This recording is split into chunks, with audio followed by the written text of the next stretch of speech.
అది చూసారా? సీఎం గారు విజయవాడ బెసెంట్ రోడ్లో సంచరించారు. జిఎస్టీ ఎలా ఉపయోగించుకుంటున్నారు, ఎంత మేర తగ్గుతుంది రేట్లు అని తెలుసుకున్నారు.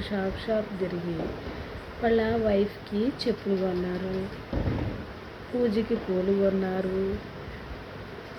ఈరోజు బెసెంట్ రోడ్లో తిరిగారు అనమాట సీఎం గారు. కొంతమంది ఫోటోలు దిగారు. ప్రజల ఎద్దుకు పాలన అంటారు చూడండి, అలా వచ్చిందనమాట ఆయన ద్వారా. ఆయన అలా వెళ్ళి బీసెంట్ రోడ్లోకి వెళ్ళి కొట్టు తిరిగి అడిగి షాపింగ్ చేసి వచ్చాడు ఆయన. చాలా విషయం సార్ ఊహించట్లా, ఎప్పుడు ఎక్కడికి వస్తున్నాడో అర్థం కావట్లా, సడన్గా వచ్చేస్తున్నాడు.